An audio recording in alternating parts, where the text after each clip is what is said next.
Olá, minhas amigas, meus amigos, estamos aqui uma vez mais para dar sequência ao nosso podcast. Estamos falando sobre esse livro tão maravilhoso que é o livro de Hechos de los Apóstolos. Claro que nós outros não temos como ler versículo por versículo, senão imagina-se, nunca vamos terminá-lo.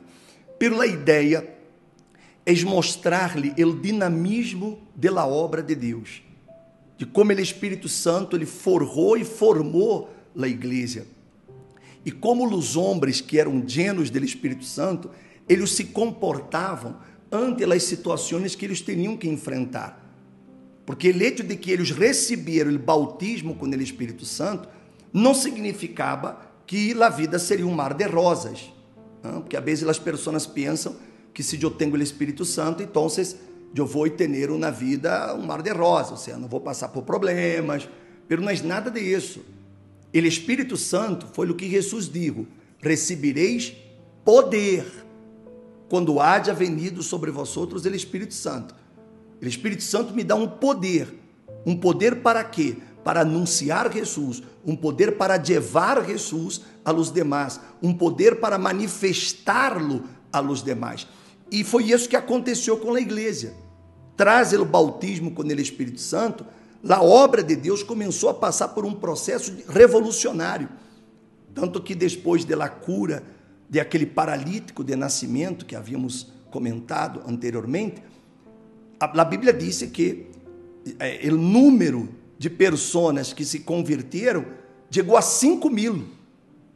Ou seja, uma igreja que começou com apenas 120 pessoas ali no cenáculo, só haviam 120, e de um momento a outro, aquela mesma igreja de 120 passou para 5.000 pessoas. Imagine-se, um crescimento fora de lo comum, não era uma coisa, não era obra de um homem, era a evidência que o Espírito Santo estava em el comando, estava dirigindo, guiando a igreja. Agora, junto com o crescimento, também vêm as envidias. Você sabe que a envidia ela vai existir em todos os lugares de nossa sociedade, incluso dentro das igrejas. Infelizmente, está dentro das igrejas existe a envidia. Há pastores que envidiam a outros, igrejas que envidiam a outras, obreiros que envidiam a outros, pessoas que se dizem cristianas que envidiam a vida de outras. Infelizmente, isso acontece. E, claro, isso acaba causando controvérsias, separações, enfim, uma série de situações lamentáveis, mas que acontece. E no caso dos discípulos, eles começaram a ser perseguidos por la religião oficial, que era o judaísmo. O judaísmo que era manejado por los fariseus.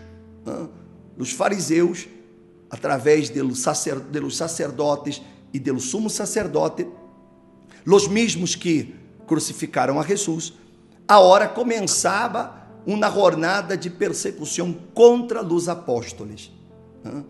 E era a religião oficial.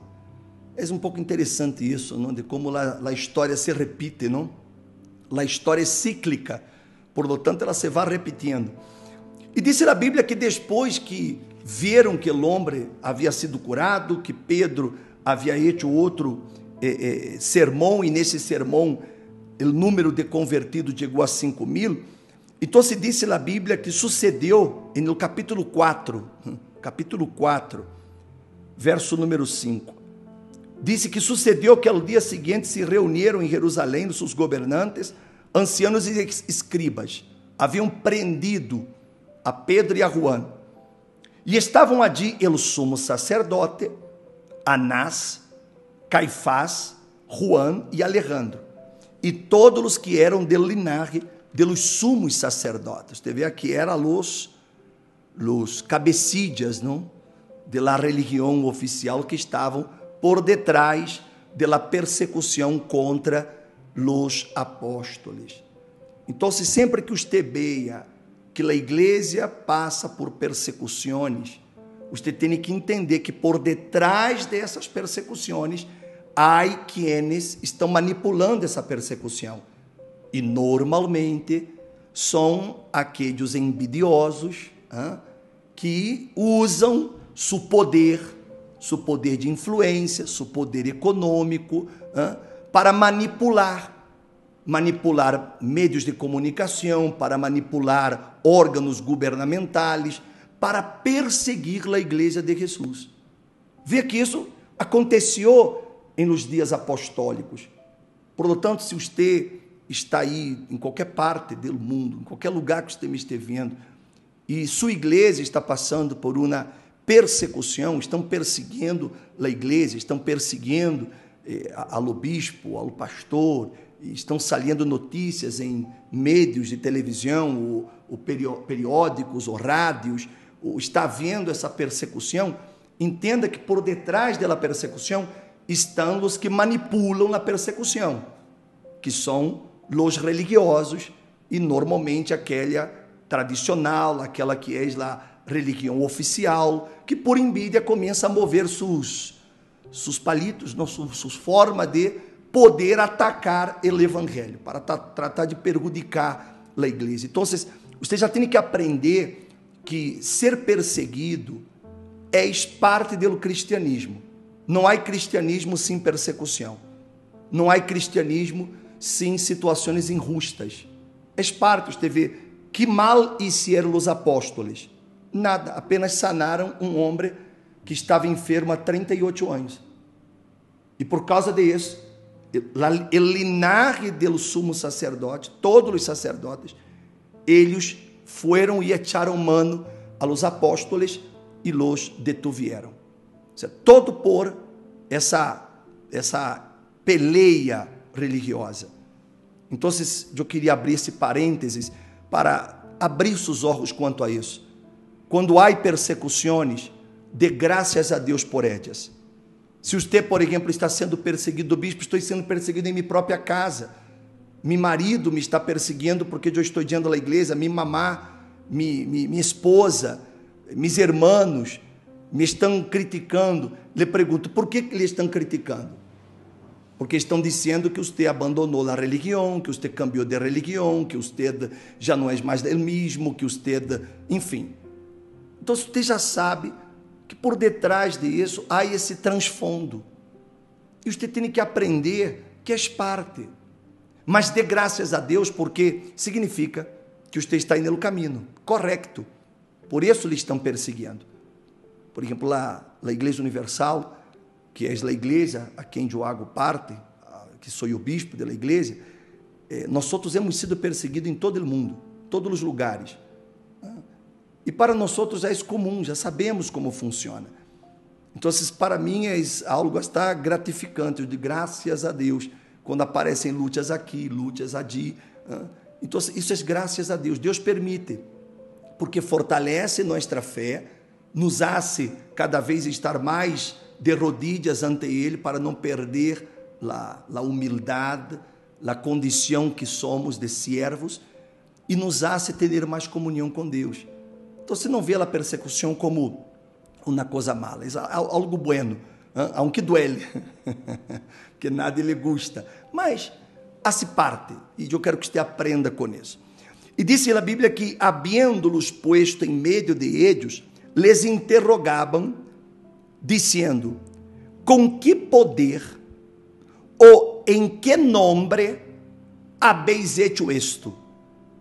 Então, Pedro, lleno del Espírito Santo, les dijo, ponga atenção nisso, Pedro, lleno del Espírito Santo.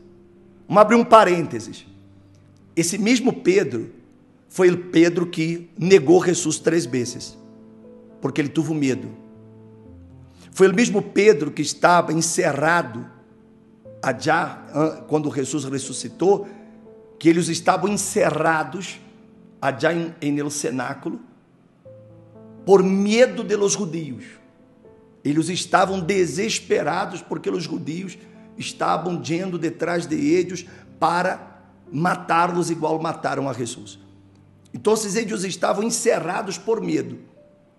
Agora, nós outros vemos aqui, o mesmo Pedro, aquele Pedro que negou, aquele Pedro que estava lleno de medos, ele mesmo Pedro se levanta com ousadia para falar com os sumos sacerdotes, a família de los sacerdotes e os governantes. Esse mesmo Pedro. Mas havia uma diferença.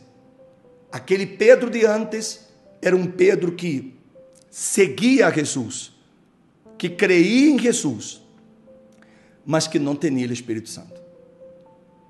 Mientras você não tem o Espírito Santo, você de pronto vai seguir Jesus, você vai crer no Senhor Jesus, mas você vai negar sua fé. Em la hora que você for apreturrado, em la hora que você for perseguido, em la hora que você passar por uma situação de injustiça, você vai a desanimar-se. Você vai a terminar por desistir. Sabe por quê? Porque você não tem o Espírito Santo. Vê que a Bíblia deixa esse detalhe muito claro aí, capítulo 4, verso número 8. Então, Pedro, lleno do Espírito Santo. O que cambiou era isso, que agora ele estava lleno do Espírito Santo. E lhes digo, governantes e ancianos del pueblo, se se nos está interrogando hoje por causa do benefício hecho a um homem enfermo, e de que maneira este ha sido sanado. Sabede todos vosotros e todo o pueblo de Israel que em el nombre de Jesucristo, el Nazareno, a quem vosotros crucificasteis e a quem Deus ressuscitou de los muertos, por ele, este homem se halla aqui sano delante de vosotros. Este Jesus es la piedra desechada por vosotros, los constructores, pero que ha venido a ser la piedra angular. E em nenhum outro há salvação, porque não há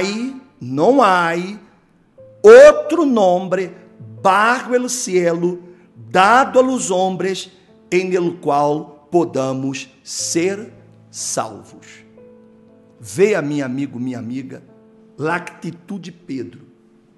Um homem, quando é lleno do Espírito Santo, ele não teme as ameaças. Ele não se doblega ante as ameaças. Ele não se entrega. Quando um homem, uma mulher está llena do Espírito Santo, ele vai enfrentar qualquer situação. Se você que me está vendo agora, você está passando por uma luta com sua família, uma luta em seu trabalho, na escola, na universidade, por causa de sua fé, primeira coisa, dê graças a Deus por isso. E segunda coisa, você tem que estar lleno do Espírito Santo. Porque o que ele vai sustentar, o que ele vai dar forças, é que você se llene do Espírito Santo. Se você não tem o Espírito Santo, você não vai suportar. Hemos visto pessoas que terminaram por desistir da carreira da fé exatamente porque estavam vazias do Espírito Santo. Chegaram incluso a ser obreiros e hasta pastores, mas acabaram naufragando quando enfrentaram lutas e injustiças, que é parte do cristianismo. Não há cristianismo sem persecuções. Não há. Sempre haverá injustiças. Mas o bispo, incluso dentro da igreja, como já lhes digo ao princípio. E por isso você tem que ser lleno do Espírito Santo. Se você for lleno do Espírito Santo, você vai enfrentar o que seja. Você vai passar por o que seja. E você se vai manter de pé. Esse é o primeiro ponto aqui que nós observamos nesse passagem. E um outro ponto. Pedro deixou muito claro. Verso número 12. Capítulo 4, 12. E em nenhum outro há salvação, porque não há outro nome bajo el cielo dado aos homens em que podamos ser salvos. Senhora, Senhor, jovens, com essa palavra, Pedro deixou claro que não podemos adorar, nem tampouco venerar, nem tampouco invocar a qualquer outro ser. Não há outro nome. E ele não digo não há outra imagem. Ele digo não há outro nome dado a los hombres. Então, o nome do próprio Pedro, o nome de Juan, o nome de la Virgem Maria, o nome de qualquer outro não pode ser invocado, porque não há salvação em nenhum outro nome. Se você venia tendo sua fé em outras coisas, aqui você se dá conta que sua fé estava equivocada. Lhe ensinaram errado, perdóname, pero que puedo hacer? Eu lhe tenho que falar com a verdade. E a verdade é que nós não podemos ter nossa fé em absolutamente nada. Nem sequer, se você de pronto tem imagens que você estava aí, que você venerava, que você adorava por suas crenças passadas, então, agora você já sabe que está errado. Quita tudo isso. Deshaga-se disso. Porque nós temos fé puesta unicamente em el nombre do Senhor Jesucristo. Solamente neste nome. Solo Ele é suficiente. Jesus é suficiente. Ele é um Deus todo-poderoso. Teniendo-lo a Ele, você tem todo o que você vai necessitar. Por isso, meu amigo, não divida mais sua fé. Se sua fé estava dividida, se você estava colocando sua fé em muitas coisas, e eu entendo, a ignorância, eu também fui ignorante em seu momento, e quem não? Não, porque todos crescimos com a ignorância espiritual e a ignorância da palavra de Deus. Mas aquele mesmo apóstolo Pedro digo, não há nenhum outro nome dado a los hombres bajo el cielo, não há. Nós não veneramos ángeles, não. Mas você me perguntou, pero os ángeles não existem? Claro que existem. Só que não são para serem invocados nem venerados. Nós invocamos e veneramos e adoramos unicamente o nome de nosso Senhor Jesus. Jesus é o único que é digno de honra, glória e adoração. Por isso que a fé tem que estar posta unicamente nele. E quando você coloca a fé unicamente nele, então você passa a ter essa fé verdadeira que hace milagros, que cambia a vida. Então se guarde essa enseñanza. Primeiro, as persecuções são parte, as adversidades são parte. Você vai tratar de fazer o bem a todos e vai receber muitas vezes o mal a câmbio. Infelizmente, passou com Jesus, passou com os apóstolos, passou comigo e vai passar com você também. Isso é parte do cristianismo. Então, persecuções são parte, as injustiças são parte. E como eu las venço? Estando llenos do Espírito Santo. Se você está lleno do Espírito Santo, você tem força para enfrentar o que seja e sair adelante. E não invoque outro nome, porque não há. Hechos 4:12. Marque aí em sua Bíblia, deixa-lo marcado, que quando alguém lhe questiona por que você não adora imagens, ou por que você não adora outras coisas, por que só Jesus e como é isso? Porque está escrito aqui, ó, não há outro nome em que podamos ser salvos. Não há. É o único nome. Então, só a Ele invocamos. Ok? Deus lhes bendiga a todos. Amanhã nos volvemos a encontrar. Esta manhã.